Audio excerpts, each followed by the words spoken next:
Welcome back to Movie Recaps. Today I will show you a sci-fi, drama, mystery film from 2019, titled I Am Mother. Spoilers ahead. Watch out and take care. In a repopulation facility, one day after the event that caused humanity's extinction, there are 63,000 embryos and no human occupants yet. The mother robot, whose main mission is to raise the new human population, is getting ready to raise the first human being after the event. She opens the canisters containing the embryos, takes out the first one, and places it in a gestation chamber. The embryo will gestate into a baby in just 24 hours within the artificial womb. Mother waits patiently, as bombs are heard outside of the facility. Once the fetus has developed into a baby, mother can begin raising the child into a human. The next sequence of the film shows the full developmental stage of the child. Baby is seen taking its first steps, laughing and crying, running around and playing, all under the watchful eye of mother. Baby turns little girl in no time and can be seen making origami animals with mother, dancing ballet, and putting stickers on the robot. One day, the child asks mother why there aren't any more children there, and mother takes her to the embryo room to show her the rest of her siblings. 13,867 days after the event, the repopulation facility now has one occupant. Daughter is already a teenager. She wakes and watches some videos on her tablet while having breakfast. Mother comes in and her hand starts to glitch, so daughter insists to take a look at it. Daughter fixes mother's glitching hand without a problem. Later, daughter gets a little carried away in her ballet practice and is late for her ethics class with mother. The robot asks her to solve a difficult hypothetical situation, but the girl is distracted by her thoughts. When she eventually has a discussion with mother on the subject, it becomes apparent that mother's main focus in her education is the concept of humanity and survival. Mother is worried about the way she answers this particular question because daughter has an important exam coming up soon that would reveal the efficacy of her upbringing. That night, daughter has some difficulty sleeping, so she watches some videos until there is a power outage in the facility. She goes looking for mother, but soon realizes that she's out of power too. Then, daughter finds a broken power line and hears a mouse running around. She sets a trap and manages to fix the problem with the power. While she waits for the power to fully come back, daughter catches the mouse. As soon as the power comes on, so does mother. She finds daughter and the girl shows her the mouse. The little critter worries mother because it might mean that there is a breach in the airlock of the facility. That would mean the contagion from the air outside might leak inside, and the mouse might be a carrier too.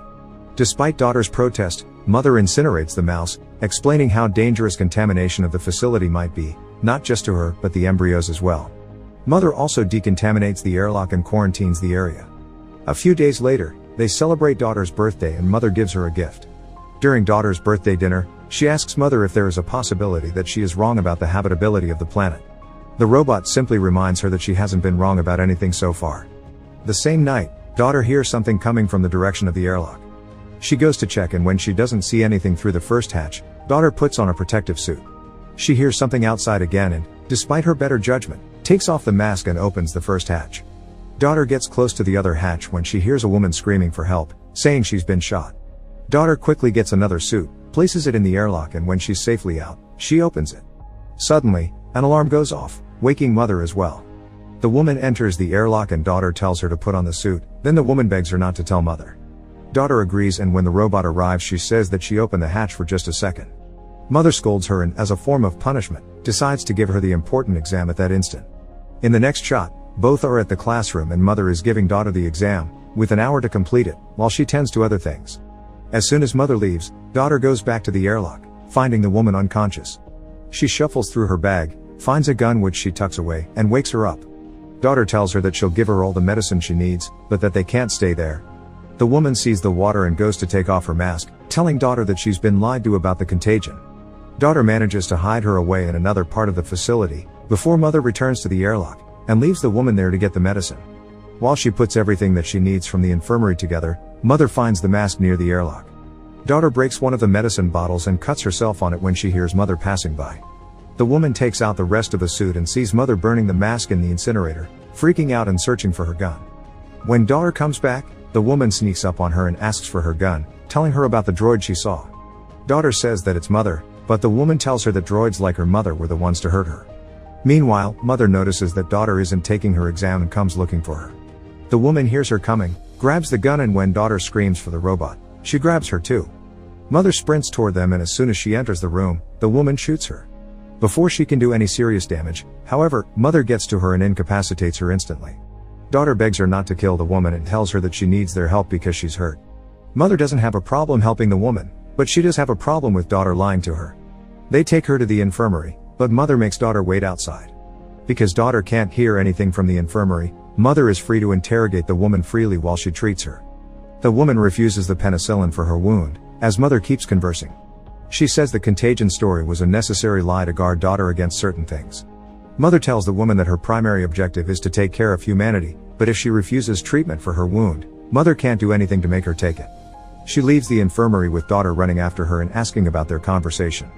Mother puts the gun away and explains her version of the story about the droids. She tells daughter why she needed to lie to her to protect her from the dangers outside of the facility.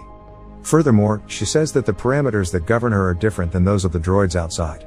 Daughter has a hard time processing the new information, but still believes mother, who tells her that if the woman would have shot her a few millimeters further, she would have destroyed her CPU. As mother tends to daughter's hand wound, she asks her if the woman mentioned any other survivors which they can help as well with her cooperation. Daughter thinks that the woman might listen to her more than she would mother. Later, she goes through her bag, and among a bunch of trinkets, she finds a book with portraits drawn in it. Daughter flips through the portrait book and finds one particularly interesting. She goes to the infirmary to talk to the woman and asks her about the people. The woman's suspicion of mother can be felt in her conversation with daughter too, thinking that it told her to go through her stuff and question her. She's not wrong, mother did manipulate the girl into doing that. Actually, daughter was just curious about the woman to be susceptible to that manipulation.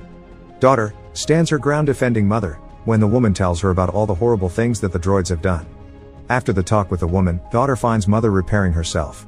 She apologizes to her for letting the woman in without thinking of the consequences. As always, mother is full of understanding and allows her to ask all the questions about the similarities between her and the other droids. Daughter's questions feel like jabs, but mother still dodges all of them and manages to learn a few things from daughter in return. Lastly, daughter tells mother that the woman is getting worse. They both go to see her and mother tells the woman that she waited too long to take the penicillin, so now she would need to get surgery, or otherwise, her infection will get worse. The woman refuses to let mother touch her and daughter volunteers to perform the surgery instead. Next, daughter can be seen checking the wound and telling mother where the bullet is lodged in the woman's body. She thinks that the best way to pull the bullet out would be to drill in it and take it out that way. However, the woman refuses anesthesia, which would make it insanely painful for her. She can barely even make it through daughter cleaning her wound. The woman turns her head as daughter goes in with the drill, subsequently calmly performing the procedure and taking out the bullet. After that, she loses her nerve and vomits. Later, daughter waits for the woman to wake up because she passed out from the pain. When she does, daughter explains that her 4 is a saline solution and calms her a little. She gives the woman some food which she practically devours, and then thanks to the girl for what she did for her. They continue to talk and bond, as mother observes them from afar. The next day, daughter is still in the infirmary next to the woman.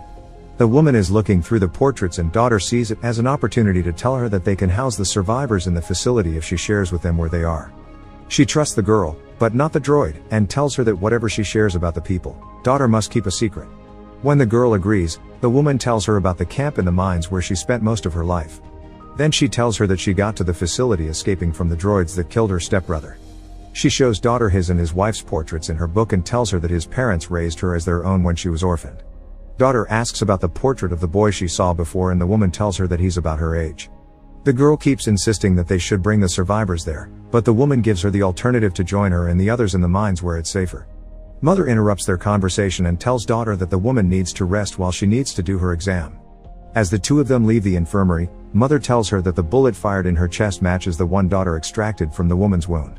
Droids don't use the same type of gun, so mother implies that another human might have shot the woman, possibly with good reason. Daughter is worried by the information but still doesn't share the woman's secret. The important exam that daughter takes is constructed around psychological and ethical questions, checking her judgment and empathy levels alike. Meanwhile, mother goes through the woman's things and activates a locator that she will return in the bag. The two last aspects of the exam are the physical and medical. Once complete, mother tells daughter that her results are better than ever. As a reward, she lets her pick an embryo from the lot and finally have a sibling as she has always wanted. Mother commends her for being patient over the years and demonstrating great character. Daughter chooses a male embryo and puts it in the gestation chamber, which sets the timer for 24 hours until the baby is fully formed. Mother and daughter have a nice moment together. The woman makes a weapon when daughter comes to the infirmary to confront her. The woman instantly makes her doubt mother's story about the bullet, convincing her to check for herself. So, later that night, daughter takes mother's broken hand and uses it to open the cabinets where the bullets are kept. Making the side-by-side comparison, daughter notices that the bullets are of completely different size and that mother lied to her. While still in the storage room, she finds a drawer with no label on it. Inside, she finds documents labeled for embryo number 2. Daughter checks the embryo containers and realizes that she wasn't the first, but the third child that came out of that lot. The documents state that the subject was a failure, but the child in the photo looks like daughter when she was younger. Daughter also checks the incinerator for human remains and finds a human jawbone between the ash. The document has the subject as aborted. All of this information breaks daughter's world apart and she goes to talk to the woman again, admitting that she was right about everything. The woman tells daughter that everything she feels is natural and human, unlike mother who feels nothing for her because she can't. That prompts daughter to ask how long it would take them to get to the mines, for she has made up her mind that she will go with her there. However, the girl wants to wait for her brother to gestate fully so she can take him as well. She's not afraid only about leaving him with mother, but the others as well. The woman tells her that they can leave and get help from the people of the mines, though daughter is adamant about taking her brother with her. They will wait for him, then come back for the others later. The next day, daughter packs the supplies for their journey when mother catches her doing it. She lies to her that she's taking the stuff to spend some time with her brother, so mother takes her to the kitchen to show her how to mix his formula. Daughter gets anxious standing next to mother, who comforts her by saying that she will make a great sister. Then, she exits the kitchen and locks daughter in because she knows what she's planning. Mother goes to the infirmary to confront the woman while daughter tries to get herself out of the kitchen. The girl quickly figures out to use a type of gas to freeze the glass and then break it. In the meantime, mother plays a recording of the woman's conversation with daughter, letting her know that she's aware of their plan. Mother doesn't want daughter to have a miserable life like the woman and won't let her go. Suddenly, the woman sees an opportunity to attack her and manages to incapacitate the droid for a moment, but she just keeps on going, grabbing her by the throat. Meanwhile, daughter thinks to activate the fire alarm, which draws mother's attention and she releases the woman from her grip. As the droid goes to investigate the possibility of a fire, the woman escapes and finds daughter in the maze of the facility. She convinces the girl that they will come back for the others if they escape the facility now and get the people from the mine to help them. They get to the airlock, but mother finds them there fast. When she sees her approaching, the woman grabs daughter as a hostage to make mother open the door. With no intention of getting daughter hurt, mother complies with her demand, and the two of them escape the facility finally. Suddenly, daughter is confronted with the realities of life outside and attacks the woman. She subdues her and tells daughter that they need to find cover. As they walk toward their destination, they immediately get tracked down by the droids, though they hide in the cornfield to stop them from following. Daughter asks the woman about the cornfield and she tells her that it showed up with the other droids 6 months prior. Before that, humans could hardly breathe the air. After a long journey through the desolate landscape, they arrive on a beach with a massive shipwreck and tons of cargo containers. It's daughter's first time seeing the ocean. She doesn't take long to understand that the woman actually lives in one of the containers with a dog. The woman confesses that she fled the mines years before because the people that lived there began treating each other terribly when the hunger struck. She tells daughter that there is no hope in finding them because they've all gone mad. Daughter gets struck by the doom of the woman's life outside and feels terrible for leaving her brother behind. Even with the woman doing her best to convince her to stay, daughter eventually leaves her behind and goes back to the facility by herself. When she arrives before the facility, the droids guarding it aim their weapons directly in her heart. However, when daughter demands to speak to mother, they let her pass without a problem. The door opens for her to enter and she immediately disables it, to stop the droids from coming inside. Daughter grabs an axe and starts looking for mother, when she hears her brother crying and mother telling her that she's glad for having her safe at home. When the girl peeks at mother and the child, she decides that she wants to see him up close. Mother tells her to come closer but leave the axe behind. As mother explains her purpose and the purpose of the facility, daughter keeps dropping her guard. The droid tells her that her objective was to make a better human, superior to the ones that destroyed the planet as well as themselves. Even though she was the one to ultimately create the extinction event, mother did it all to elevate her human creators to a higher level. Daughter asks to hold her brother and approaches mother, then finally drops the axe, as if she's made her decision about what needs to be done for the future. Mother calls him perfect and daughter confronts her about the way she handled the other children before her. The droid tells her that she's holding the baby too tight and walks toward her when daughter flees the room, trapping mother with the door. She goes into the other room and gets the gun, as the other droids begin breaking down the airlock. Mother tries to free herself from the door as well, when daughter shows up in front of her with the gun, telling her to call the others off. The droid explains that there is no difference between her and the other droids and machines on the planet. They are all mother, a single consciousness with numerous bodies. Daughter lowers her gun, realizing that mother did kill all the other people. Mother gives her the option to either stay with her and raise her brother or leave the facility without him. Daughter gives her the third alternative, which is for her to take care of him herself, to do what she was raised to do. Daughter asks mother for a chance to show her what she is capable of, and the droids stop breaking down the airlock. Mother tells daughter how to disable her. She shoots her CPU, after saying that she won't need her anymore. Daughter breaks down and cries, carrying the whole of humanity on her back. Simultaneously, the woman finds the tracker in her bag, and mother shows up at her home in the body of one of her droids. She tells the woman that she has fulfilled her purpose, implying that she was one of the babies born before daughter. In the last moment of the film, daughter is seen singing to her brother and then checking on the rest of her siblings in the embryo room. Make sure to subscribe and turn on notifications so you can watch more videos like this. Thanks for watching.